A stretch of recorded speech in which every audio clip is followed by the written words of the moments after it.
Hey everybody, welcome back, and thank you for your continued support of Sendit. Today I want to talk to you a little bit about recipes and what are they and what can they do for you. Okay, so let's jump into the app here. And you will see one of the biggest changes we did in version 6 is we created two separate areas for recipes really to live. You now have a dedicated library on one side, actually that side, and an active recipe list on the other side. So library here and active recipe area here. It's important to know that the only recipes that will run are the ones that are listed in the active recipe space. If you don't have anything over here, you're going to hit process and you're just going to get a window that says nothing, or you're going to get an error. So if that happens to you, it is because you don't have an active recipe going.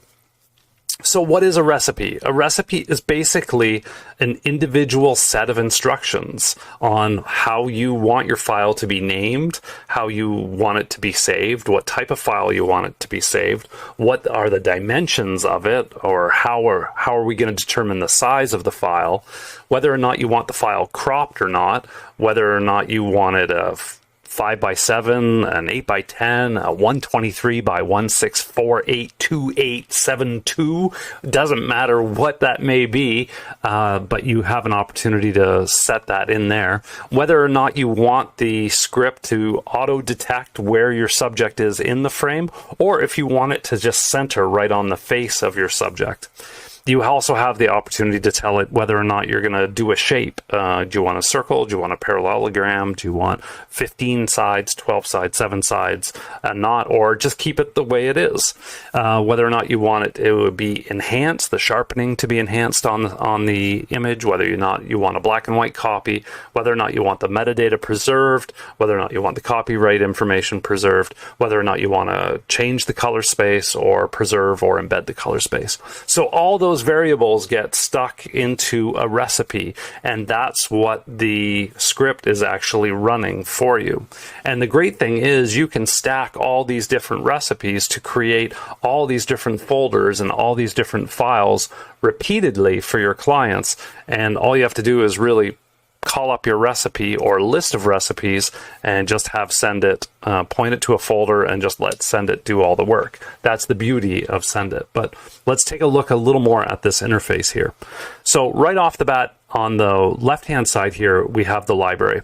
The library comes, if you hit the little question mark here, if you ever lose this, you can hit the question mark and it's going to pull up a default set of 42 presets that we have prepared for you. These are common social media presets.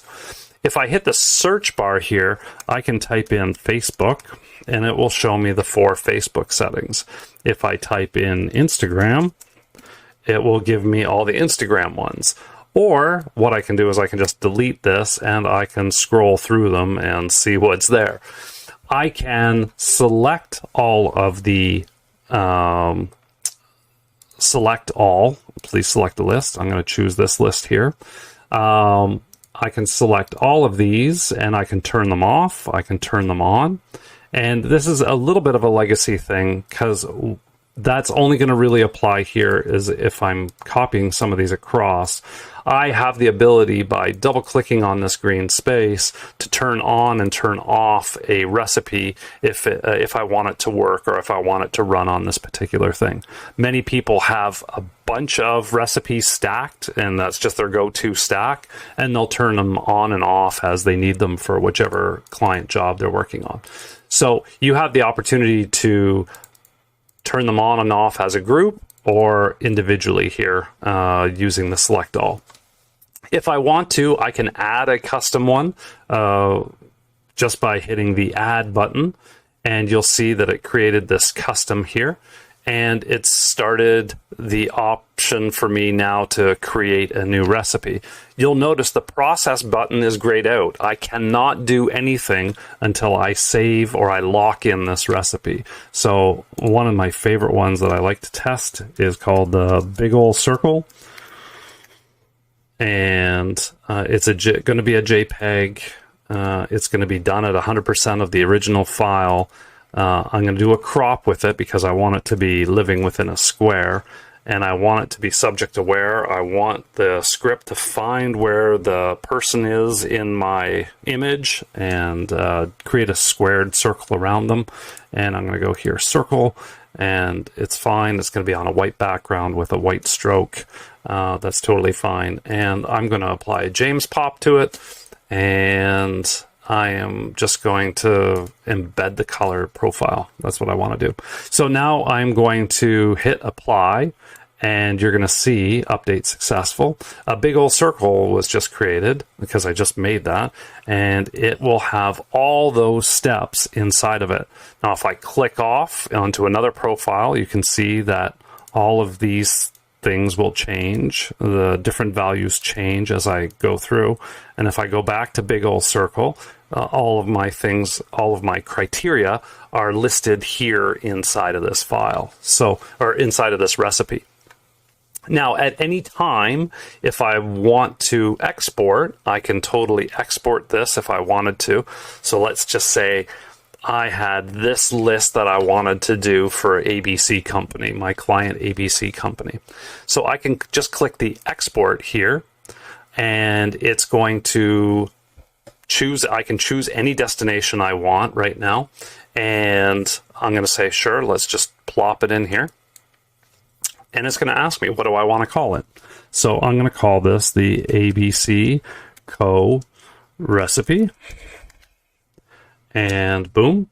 And now the ABC Co recipe, it just saves it as a text file, is in that folder there. Okay. So it just gives me visual confirmation that it created that recipe. So now what I can do is, if for whatever reason I want to remove some stuff and I want to come back, I can now import, select the list to import. Import. No, it's going to do that to me. Import. ABC Co. Right? It's given me now the ability to import that list back into the library, and I can just copy that across and use that over again. Another way to do it easily is, if I didn't want to do it that way, I could just grab anything, copy it across, and then do an import. And I could just do ABC Co there, and it will throw it all in there. And it just overwrote that one. And if there was another one in there, I could just erase it out. I can also go, and let's go ahead and get rid of a couple of these. I'll say big old circle. If I wanted to import other ones, I have another demo recipe here from earlier. I can import anything there that I wanted, right?